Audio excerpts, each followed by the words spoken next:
Hey, Josh, you gonna eat that fish? No. Don't you know how many creatures and dolphins and stuff were harmed in the fishing of this? Do you know what they use? They use set nets. Do you know what they are?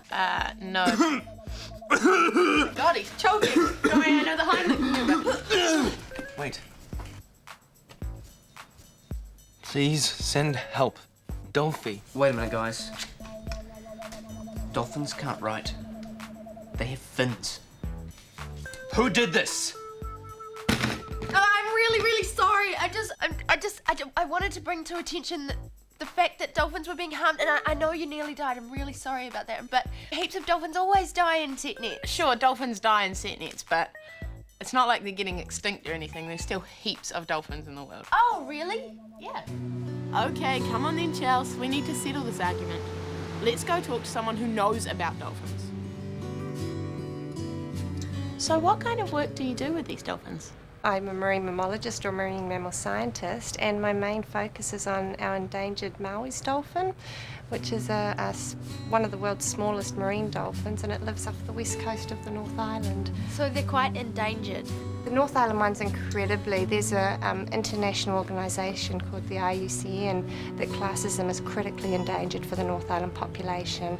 The South Island, they're still threatened. I mean, they're in not a great state, but they're a lot better off than the North Island ones. Is the Maui quite similar to the Hector? Hector's dolphins, Maui's dolphins are really distinct from all the other dolphins you see around New Zealand. I mean, basically, the way I describe them is they're a little rugby ball with fins slotted onto them. It has a really rounded dorsal fin and black bits down the side, and all its fins are black, and a white belly, and then the rest of its body's grey, like that. We used to just call them all Hector's dolphins, and then a couple of years ago it was realised that the North Island population of Hector's dolphin was genetically distinct in part of its genome, part of the mitochondrial genome. It's a mitochondrial genome? What happens is when you're born, you get part of your genome solely from your mother. It's only passed down through the female lineage, so you have your mum's mitochondrial DNA and she has her mum's, and if you have a brother, he also has your mum's, and we can look at that and it tells us a little bit about how these animals are linked together. All the North Island animals are related. So could the Hector dolphin and the Maui dolphin mate? Physically they could mate, and they could have viable offspring. There's so much distance between them that they never actually come together that we know of, because Hectors and Mauis have a very small home range, like they only move about 30 to 60 kilometres up and down the coast. Why is it that the North Island ones are so rare and the South Island ones are so many? There's more humans on the North Island than the South Island, and there's more fishing effort and more recreational fishing, more pollution up here than there is down there, so there's smaller groups getting the worst impact from humans, I guess. Oh boy. Wow. I think I saw a shadow which could have been a kiwi. That's pretty unlikely. I mean, they've hardly got any habitat left.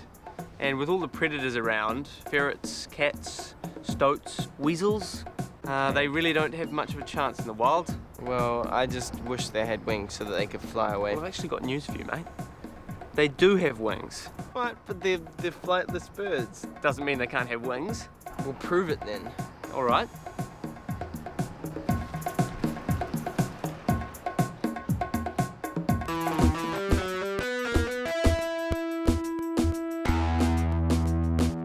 So cute, and I wouldn't want them to die out, but there are some people out there that would just say, who cares, you know, what effect is it going to have on me? Part of the thing about the world is there's a balanced system, there's the ecosystem that a lot of different species and organisms live in, and if you unbalance it, you're going to change the whole ecosystem. We've seen it in other areas like terrestrial, it's more understood, like if you take away birds, your pest insects will bloom. You know, you'll all of a sudden have too many bugs around of the kind you don't want, maybe. So what kind of work do you do with these dolphins? I get on a boat and I go out on the west coast and we try and find the dolphins where they are. The first thing we do is when we sight them, we stop and see what they're doing because we want to see what their behaviour is. Most of the time they come towards us, they seem to be quite boat positive and they love bow riding. So, you know, if you're going along and there's a bit of a bow wave going, they'll be there riding it.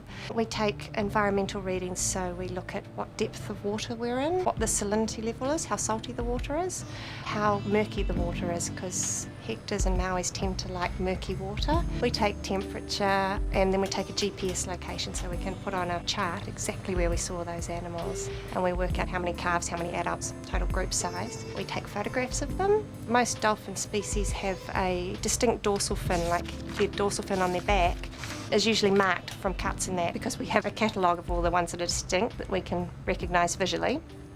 We take a small skin sample, so we biopsy them. It's a modified tranquilizer gun like a vet would use, and it shoots a little dart with a cutting tip in it, and that hits the animal, and it takes a little plug of skin, and then it bounces off and lands in the water with the dart, and we go and retrieve the dart, and we've got this piece of skin from the animal. So that's the size sample we get from a biopsy. Wow. And the grey bit's the skin, and then the white bit on top's a little bit of the blubber. Oh, yeah. And that's enough to do more than the genetics work we do with the animals. So what we do is I take enough off to do one extraction, and then we archive it for people to use in the future if ever someone wants to come back and do some different kind of research. That's so cool. So you really actually don't even need to kill the animal at all? That's... Absolutely not. See, if you look closely, you can see just by the ribs there are the tiny little wings. Wow. So, do you reckon that means they could have flown once? Well, one theory says that it flew here from Australia originally, but when they got here, they found there was lots of food, but no predators, so it didn't really need its wings anymore. So they just dropped off? I imagine they slowly got smaller and smaller. Now, do you think the moa flew once? Because I don't see any wings on it. Well, scientists reckon that the moa was either always flightless or became flightless a long time before the kiwi. So how do you reckon it came here then if it didn't fly? Probably walked when New Zealand and Australia were still connected together. Oh, yeah. Then got stranded when we separated off again. Oh, shall we make like moas and walk on out of here? That sounds like a good idea to me. All right. Okay, so I've got one last thing to show you. I've got here a dolphin skull, but you're going to need to put these on because it's a bit stinky, and your hands will smell a lot for a long time. Okay, so this is a Hector's dolphin skull. There you go. And the smell is when the blubber and the animal starts to degrade, it can be absorbed back into the bone. And this skull is old. It's like probably 8-10 years old, and it stinks, doesn't it? Deaths of all Hector and Maui dolphins are legally required to be reported to the Department of Conservation. Then a necropsy is carried out to determine how they died. You know, recreational and commercial set netting are both known to have an impact on this population up here. We know that they get caught in these nets. Can you explain exactly what set netting is? Set netting is a kind of fishing method that people use where they use a nylon net, so it's a very thin single nylon thread that's all tied together in a net, and when it's sitting in the water it's invisible visually, and dolphins could probably pick it up with their echolocation if they were using their echolocation, but dolphins don't echolocate all the time. So far they've closed set netting in the distribution of the dolphins in the North Island, so hopefully we shouldn't be having any more deaths due to that, which would be really good. Is there anything that we can do as, you know, ordinary New Zealand blogs? There's heaps that everyone can do. One of the big things we have is, in conjunction with the Worldwide Fund for Nature, we have an 0800 for Maui's phone number. So if anyone sees a Maui's dolphin, they ring up this number, or they can go to the website and report it, and that information comes straight to me, and then I can go out on the water and see the animals. Less than 100 of them over 300 kilometres. It's kind of hard to find them some days, and if people are reporting where they're seeing them, I can go there and see them straight away. Another really big thing is pollution. Every bit of rubbish or chemical that goes into the ocean has an effect on all the animals in the ocean, and if we can keep the oceans more clean and not a dumping ground, it's going to be better for all the animals out there. So it does take a long time for a small population like this to grow if it's going to, you know, get back up to where it used to be.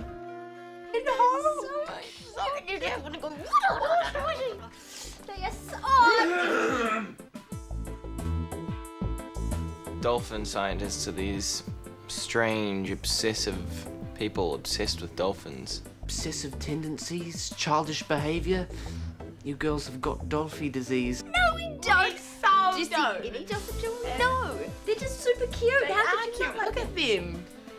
And besides, Kirsty, the scientist we were talking to, not one bit of jewellery that looked like a dolphin. Charles was right as well. There's only 100 Maui dolphins left in the world. whole world? And they live in like a really, really enclosed group as well, and they're only found on the west coast of the North Island, so we have to look after them. And they can all be traced back to one mum, eh? Yeah. One great-great-great-great-great-grandmum. They's all got the same ma. Don't that make them a little bit stupid? Each other. My blow-hole stuff. I slip in the